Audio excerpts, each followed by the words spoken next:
my name is Randy Berry, and welcome to the world of Tina Beneman.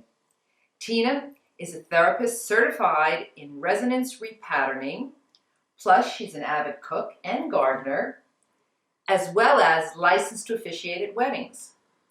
Today we'd like to bring Tina to you, and she's going to kind of show us around her kitchen to start and talk a little bit about how she provides hope and understanding to people.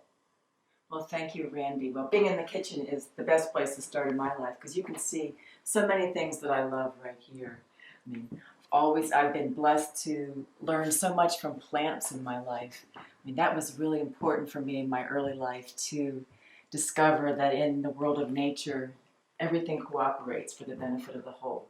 And I needed that kind of reassurance when I was a teenager to see that it wasn't about who you knew and that it rains on everybody or it snows on everybody. So plants have given me a great firm place to stand. And thinking about the college years, and there were so many things calling out for help. And where do you start? And I kind of finally got it that you start with the earth under your feet. And that's something that I can do something about, is take care of the earth under my feet. So from that, from teaching gardening, organic gardening, and learning to garden myself, I have gone into learning about herbs and working in botanical medicines. And throughout that journey, I've just been interested in the deeper meaning of things. And that search has propelled studies that eventually led to the work that I do in resonance repatterning. Okay, why don't you tell us about what resonance repatterning is? Well, it's a mouthful, isn't it? Yeah, but people are really starting to get it now because of the popularization of the law of attraction brought to you by DVDs such as The Secret. And people are starting to realize that the doors and windows that we look out of, what we perceive, our perceptions, our beliefs, our thoughts and feelings, pretty much determine what we see and what we experience. And so many of those thoughts and feelings are unconscious. They were formed in our very early years before we could really choose much about them. So we take on our parents' belief, we take on cultural beliefs. So we're kind of carrying around a lot of baggage that maybe we didn't wish on ourselves, but that we need to work through and need to realize it affects us. So that this is a work that helps you identify what it is you resonate with, or in other words, what are you charged by? What channel you're on, I guess you could say. And once we've to determine any negative thoughts and feelings that you're stuck on, that we can kind of help you change the groove so you can move and be on for positive thoughts and feelings. Can you give us an example? I know there's privacy laws, but you can give us an example of a typical client who might come to you, what kind of issue they might have, just you can be very specific, and how you provide hope in terms of the kind of work you do. Yeah, sure. But meanwhile, why don't we walk through your house while we're talking so that people can kind of get a glimpse of your world a little more? Well, you can stop right here in the refrigerator and just see all the wonderful pictures of people in my life. I'm so lucky in that way. And when people come in the kitchen, that's often the first thing they see. And I always tell them, I need another refrigerator door because I can't take away my old pictures. You do. And these are all family and friends, yeah. Over cats, lots of years. No, cats, yes. Plant many things. How many cats do you have? We just have 2 now. Just 2 now. Right. I guess how many have you had when you've had at a time? Have you had it once? Well, the most has been 4, but pets just don't live long enough, unfortunately. Yeah, that's true. Yeah, right. That's true. Okay, well this is now your living room, which is a beautiful, beautiful space.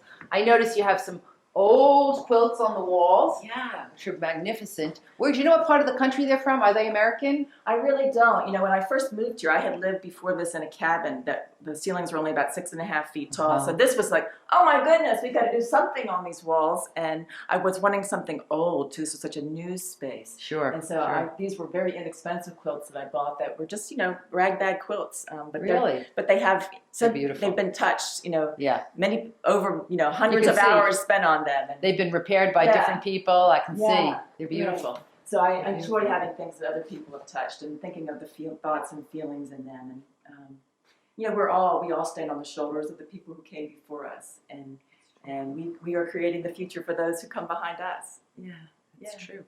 So you were asking me for an example of my work of yes, what the kind of question that somebody might ask me. And what kind of a typical person that might come to talk to you? Well, somebody would say they're stuck or they're depressed. So I mean, stuck is a very good expression for this word, because you think about you just can't, you're at a place where you just can't change. You know you need to move on, but how do you do it? And all the intelligence, all the willpower in the world can't sometimes get us over those hurdles. And that's a very good indication that there's something underneath that we can't see.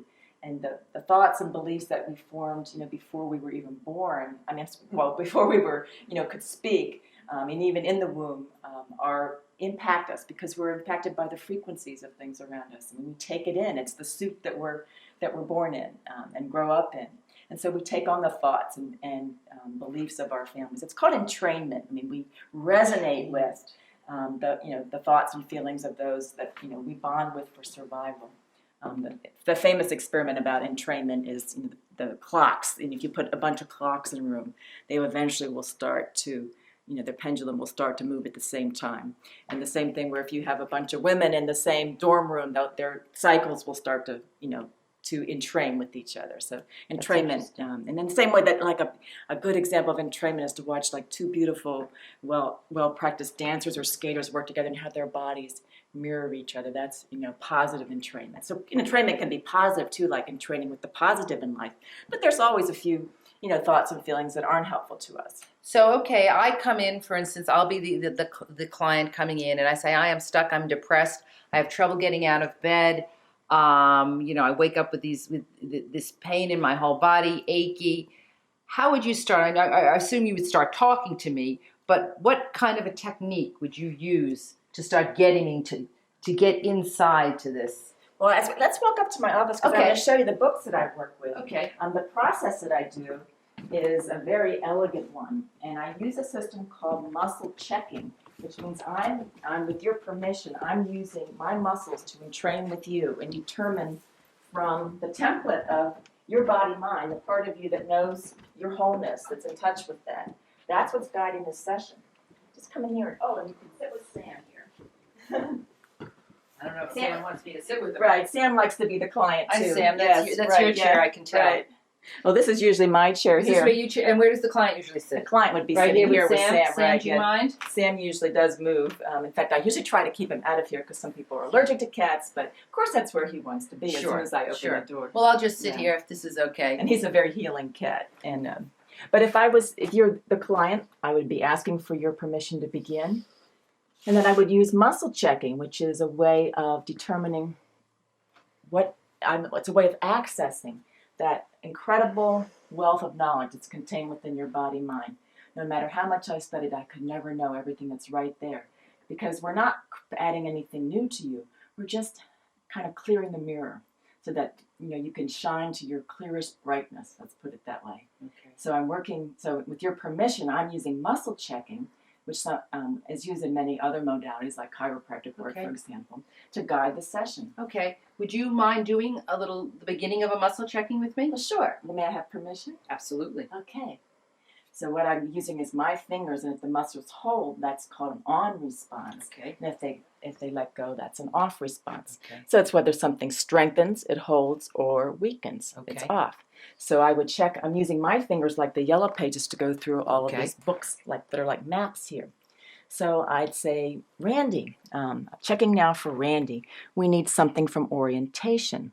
And my muscles are holding, so yes. And orientation is the part of the session that we always begin to see if there's some way we can be more present, grounded in time, that you can feel more comfortable. We can entrain with each other, because there's no sense in going forward unless you're feeling 100% present. Right. So that's the first thing that we would do, is go through the orientation part of this. And often what we would do would be some kind of energetic modality. That might be something we call cross crawls, which is integrating your left and right brain. We might do something from breath, something from movement, something from sound, many different kinds of modalities. So we do something so that we're both entrained and present here together. And then I would check and see this is complete. So our orientation is complete. And then I'd see where we go to next in this process. And let's say we would stop at the next stop, which is problems into opportunities. A problem is really just life letting you know that something needs to change, and it will keep knocking on your door until we, get the message, because the most important thing for life is for you to move toward what's possible for you. life wants you to keep growing and moving towards, why you're here. So a problem then is just life letting you know that something needs to change. So there's an opportunity within this problem. So then I'd check and I'd ask you what problem or problems you're experiencing. We'd make a list and we'd see which one or ones are going to focus on this session. And then we'll unwrap that problem, find out all the energetic pieces that are involved with that. And then we will, after we're finished in that section, we usually go on to something called a REE Patterning, which is a more in-depth inquiry into all the factors surrounding that problem. For example, we might do something called a belief repatterning, which means, well, what's the belief, the negative belief that you have that's making it difficult for you to experience what you want? And it might be women are no good, or I'm not lovable, or no matter what I do, I'll never succeed, or I don't deserve to have any money. I mean, it could be some negative belief that you don't consciously have, but if you look back in your family, you'd see where the seeds of this were sown. And in fact, quite often the clients that come to me are parents. And one of the things that brings them to sit in this chair is that they see themselves doing the same thing to their children that they swore they would never do, or wanting to, or feeling like it, because it's unconscious. You can't help it. There are these old patterns, energetic imprints from our early conditioning. So this is a way to bring it up into consciousness, and then we'll do some energy balancing from the many, many modalities that we've learned, in recent years. We're just, they're old ones like things from the chakras and Ayurvedic sounds. They're new things that we're learning about sound and light and color. There's so many ways to shift and balance energy. So one of the things I love about this work is I have a chance to learn about hundreds of modalities, and that everything that I learn and bring to a session, it's like you're able to access my data bank, all of who I am. So even though I have a process, the most important part, I think, of any kind of healing encounter is really the personal presence that I'm offering you. I'm holding a space for you to see and experience the wholeness of who you are, and to give you hope that things can change and things can get better, because they can. Very good. Very interesting. And typically, well, I know it's hard to say, but how many sessions? Is there an average amount of sessions, would you say, that people generally, or does it just vary so much? Well, it varies quite a lot. I mean, some people will have just one session and think, I really got a lot of relief. Ideally, I like to work with folks who really want to commit to doing some core work and work through 6 to 12 sessions and kind of put money in the bank in terms of getting new possibilities for themselves. Are there things they walk away with that they can do on their own? Oh, yes. Kind of exercises or things that they can kind of habituate themselves, reprogram themselves to do. Yeah. In fact, there's a part of this process called positive actions, and those are things that you do afterwards to help the increased resonance you experienced from the session that we did to continue to integrate. Because as soon as you leave this office, you go back to your old environment and all those old cues, all those old energies, and it's really hard to hold. It's hard to hold a new pattern. You never lose ground, but you can really help yourself by. Do you ever end up working with whole families? I have worked with couples. There's new work now that we're doing with. There's a therapist who's practiced in family constellation therapy, which is ideal for this. And it's it's just amazing work that you can see the dynamics of families happening, whether you do have each member there or you do it on a board, like with using pieces of the different family members. It's just amazing, so that there's much work to be done with families. That's not my experience and expertise yet, but definitely something I'll be doing in the future. I've always loved cats. I mean, people say they're dog people, they're cat people. I love all animals, really, but cats are their own creatures. You never own a cat. Cats always do what they want to do, and they enjoy watching people work. I think they're the greatest Zen masters sometimes, because they're always trying to model to us how relaxed we can be. But we just don't get it, so I just have to keep having them around. Each one is different. We've loved and lost many kitties as the years have gone by, and this is Sam I am. And he's his very own cat.